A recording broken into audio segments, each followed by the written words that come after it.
TV, the #1 Catholic television in Africa. PACIS TV, ta vie renouvelée en Jésus-Christ.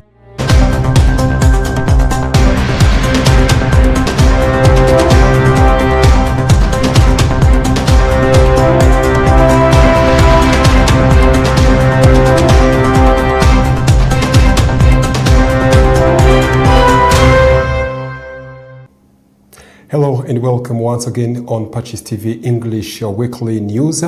My name is Benjamin Kwizera and these are the headlines.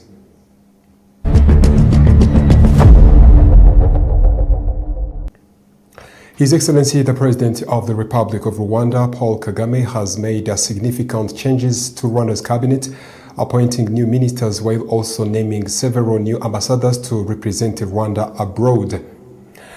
In Nyamagabe district, some farmers in Nyamagabe district that has problems, lack of timely access to fertilizers, and claiming that they need agricultural fertilizers. In Nyaruguru district, some residents of Kibeho sector in Nyaruguru district say that they are pleased with the way Councillors and Development Partners Week began, particularly through efforts to address challenges affecting their welfare.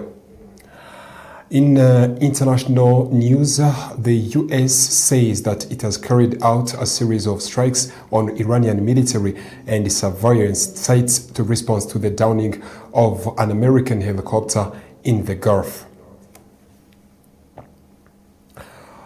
Welcome to our news in detail. His Excellency the President of the Republic of Rwanda, Paul Kagame, has made significant changes to Rwanda's cabinet, appointing new ministers while also naming several new ambassadors to represent Rwanda abroad. News in detail. President Paul Kagame has made significant changes to Rwanda's cabinet, appointing new ministers in their portfolios of infrastructure, public services, labor, and trade industry, while also naming several new ambassadors to represent Rwanda abroad. The new Ministers of Infrastructure, Damien Mugwanashyaka, has been appointed as the Minister of Infrastructure, replacing Dr. Jimmy, who held the position since September 2023. In the same ministry, Armand Zingiro and Colonel Claudien Bizimungu were appointed Ministers of State. They replaced Ambassador Jean de Dieu Uwihanganye, who had served in the role for the past 11 months. Uwihanganye assumed the position in July 2025 after serving as Rwanda's ambassador to Singapore. Changes of the Ministry of Public Service and Labor. Judith Uwizeye, who previously served as Minister in the Office of the President, has been appointed Minister of Public Service and Labor Mifotra, replacing Ambassador Christine Nkurikinka. Nkurikinka has been appointed Rwanda's ambassador to Spain. She had served as Minister of Public Service and Labor since August 2024. President Paul Kagame also appointed several new ambassadors to represent Rwanda in different countries. Retired Lieutenant General Karenzi has been named Rwanda's ambassador to China, replacing Ambassador James Kimonyo. Major General Emmanuel Bayingana has been appointed ambassador to Israel. Meanwhile, retired Colonel Ruhunga, the former Secretary General of the Rwanda's Investigation Bureau, has been appointed ambassador to Poland. He replaced Anastase Shyaka, who previously served as Rwanda's Minister of Local Government. The appointment from part of the broader government aimed at strengthening public institutions and enhancing Rwanda's diplomatic representation abroad. The changes reflect continued renewal of leaders across key sectors of government and foreign services. Some farmers in Nyamagabe district say that the lack of timely access fertilizers and agricultural lime, as well as long distances they must take to go to the markets to travel to obtain them, is causing them losses and that affect the district development. News in detail. The failure to obtain chemical fertilizers and agricultural lime on time is a challenge that farmers in Nyamagabe district say hinders their ability to plant at appropriate time. As a result, they say it negatively affects their harvest and overall agricultural productivity. The farmers are calling on the authorities to help to find a lasting solution to this problem, which they say continues to obstruct their development and economic progress. The challenges that we face, as you know, the rain sometimes it doesn't come as we expected, and therefore our harvest doesn't match our expectations. Or sometimes we delay to cultivate because of lack of fertilizers. These really affect our harvest.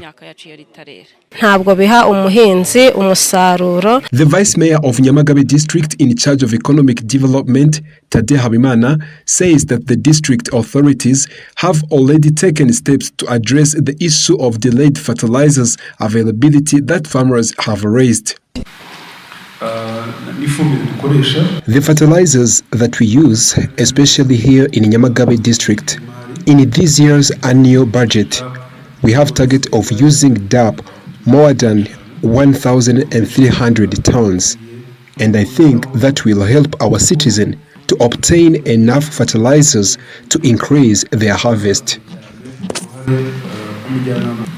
Nyamagabe District Administration states that more than 7,000 tons of agricultural lime are currently being used by farmers in the district to reduce soil acidity in their fields. The current objective is to increase amount of lime used during the first planting season of 2026-2027 agricultural year between 8,000 and 10,000 tons. As part of efforts to help farmers to achieve higher agricultural productivity, the district leadership also has a plan to rehabilitate and develop more than 400 hectares of marshlands before year of 2027. From Nyamagabe district straight to Nyaruguru district, some residents of Kibeho sector in the Nyaruguru district say that they are pleased with the way the councillors and development partners week began, particularly through efforts to address the challenges affecting their welfare.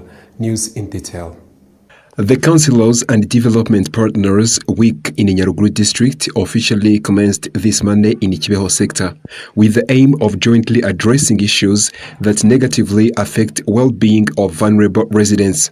Anastasie Nyonsaba and Jean-Marie Vianney Uzaramba, residents of Windobo village in Mandasel, Kibeho sector, Nyaruguru district, are among the vulnerable people historically marginalized and left behind. They said that community work carried out by district councillors and development partners to renovate their houses, which were in a very poor conditions and risk of collapsing, has restored their hope for better future. They explained that the support has given them renewed confidence because before renovations, they lived in constant fear that their unsafe houses could collapse on them and their families at any time. These houses were built before, but they were not good.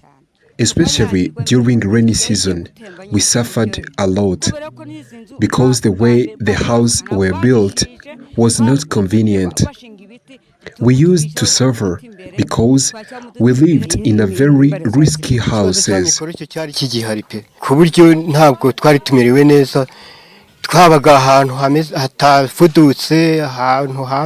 The mayor of Nyaruguru district, Dr. Emmanuel Murwanashyaka, said it is important for the district leadership to work together with development partners to solve problems that affect citizens' welfare. He commended the district partners for their contribution toward helping residents escape poverty. At the same time, he urged those partners who have not yet implemented initiatives aimed at reducing poverty to actively participate in improving living conditions of poor households. In Nyaruguru district, we started the week of counseling and partnership. That is under the theme, all together we resolve the problem that affect social welfare. This is a week that normally based on partnership with the residents and partners. We work together to resolve all the problems that people are facing.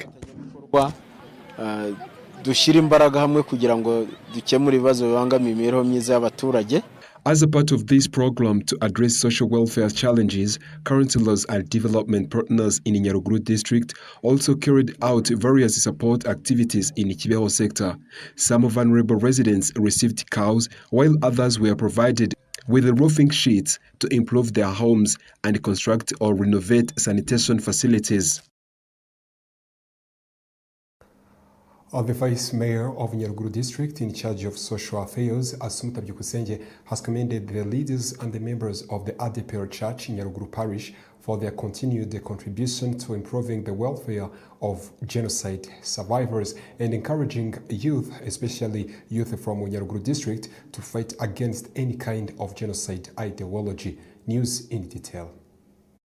As Rwanda commemorates the 32nd anniversary of the 1994 genocide against the Tutsi, it is recalled that more than 250 former members of ADEPR Church, Nyaruguru Parish, were killed during genocide and were laid to rest alongside other victims in various memorial sites across Nyaruguru district. The president of Ibuka in Nyaruguru district, Sirdio Habimana, stated in his remarks that genocide survivors appreciate the role of ADEPR Church continues to play in supporting vulnerable survivors, helping them to rebuild their lives and regain self-reliance. We gather here at ADEPR, and most particularly to commemorate the victims of the 1994 genocide against the Tutsi here at ADEPR Nyaruguru. We thank ADEPR leaders and Christians for the contribution you make during the period of commemoration. The Vice Mayor in charge of social affairs, Asumuta Byukusenge, thanked the leaders and the members of ADEPR Nyaruguru Parish for their initiative in building a house and providing decent living conditions for Mukandanga Theodosian.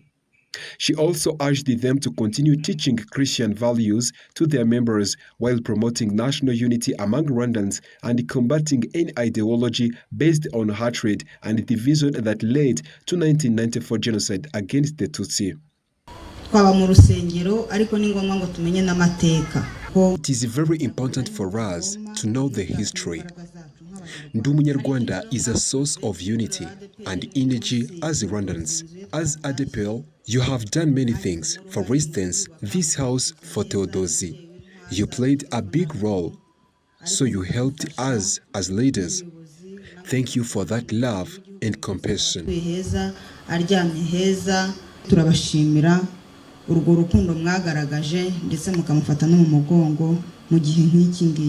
Vice Mayor Asumuta Byukusenge further reminded ADEPR leaders and members, particularly those of Nyaruguru Parish, that remembering the victim of 1994 genocide against the Tutsi is a responsibility for every Rwandan. She encouraged them to be true Christians by avoiding any behavior that could undermine national security and unity for Rwandans. His Lordship Edward Sinayobye, the Bishop of Cyangugu Diocese, reminded the Christians that the Eucharist is the source of love and unity. He also emphasized that it is also a remedy for venial sins and spiritual safeguard that helps believers to overcome human weaknesses that can lead them into the sin. News in detail. Nijibesha Orma Hervé is one of the children who received the first Holy Communion on this feast day. He said that he understands that in Eucharist he receives, he encounters Jesus Christ himself. As a result, he is committed to continuing to receive the sacrament by first examining his conscience and seeking forgiveness for his sins. The parents of these children also noted that they have responsibility to help them to grow in faith and always be prepared to receive the Eucharist worthily. First of all, we must train him to join some Catholic families so that he will better understand what is inside the sacrament he received. We will educate him that he must always be clean whenever he is going to receive Christ. The celebration was also marked by Eucharistic procession, an activity that Christians say reminds them of their journey of faith and their calling to continue walking with Christ. In his homily, His Lordship Edward Sinayobye urged the Christians to participate in a holy mass with a heart focused on God and to always be prepared to receive the Eucharist. He stressed that those who receive it is strengthened to resist sin and grow in love and unity with Christ and with another one. Ukaristiya ni umuti w'ibyaha ku buryo bubiri. The Eucharist is the cure of our sins in two ways. In the way of cleaning us, and the Eucharist serves as the weapon to avoid all sins. And it is a cure that protects us from being weak. uturinda za ntege nke zihora zibogamiye mu gucumurira Imana. As Catholic Church observes the feast of the Most Holy Eucharist as an opportunity to reaffirm faith in the real presence of Christ and to thank God for this gift left to humanity. Bishop Edward Sinayobye continued to remind Christians that Eucharist is the center and foundation of Christian life. He encouraged them to receive it with faith and a pure heart so that they may deepen their union with Christ. Now we are going to our international news.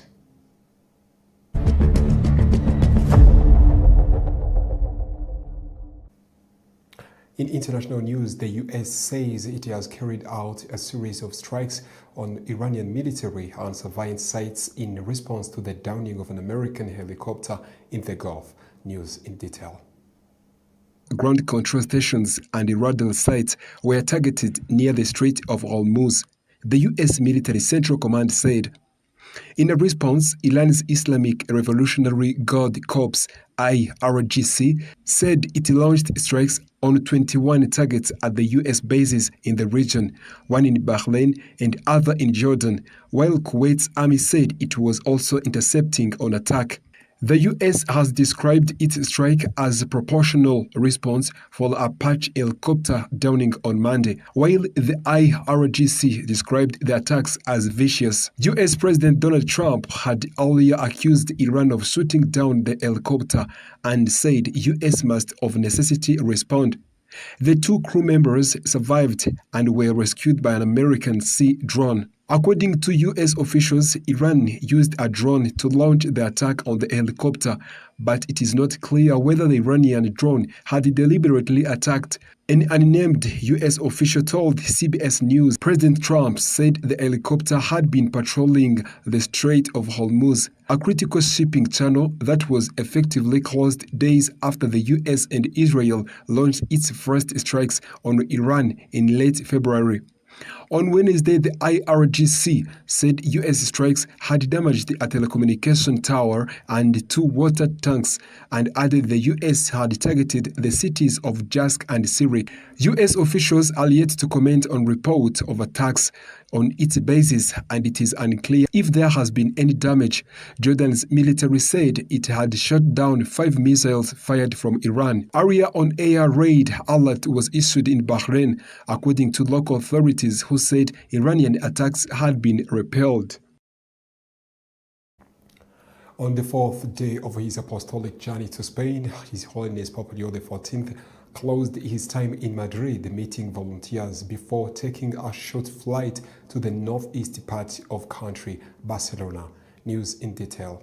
On the fourth day of his apostolic journey to Spain, His Holiness Pope Leo XIV closed his time in Madrid, meeting volunteers before taking a short flight to the northeast part of the country, Barcelona. To conclude his time in Spain's capital city, Pope Leo spent his last morning in Madrid meeting with the volunteers who dedicated their time to help others truly live his visit, and he offered them his heartfelt gratitude. The Pope highlighted their generosity in responding quickly to calls for assistance.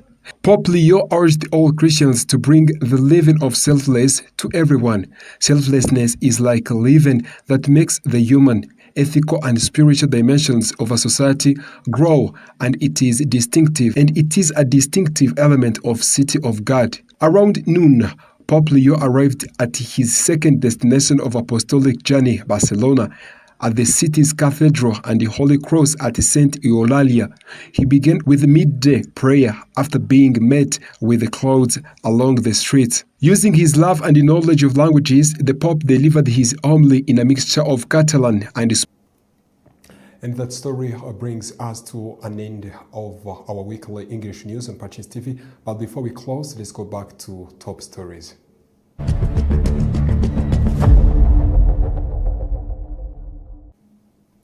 His Excellency the President of the Republic of Rwanda, Paul Kagame, has made significant changes to Rwanda's cabinet, appointing new ministers while also naming several new ambassadors to represent Rwanda abroad. In the Nyamagabe district, some farmers in the Nyamagabe district say that the lack of timely access to fertilizers and agricultural lime, as well as the long distance they must travel to obtain them, is causing them a loss. In Nyaruguru district, some residents of Kibeho sector say they are pleased with the way the councillors and the development partners week began, particularly through efforts to address challenges affecting their welfare. In international news, the United States of America says it has carried out a series of strikes on Iranian military and surveillance sites in response to the downing of an American helicopter in the Gulf. Thank you very much once again for being with us in English Weekly News on PACIS TV. My name is Benjamin Kwizera and I wish you a very good weekend. Bye-bye.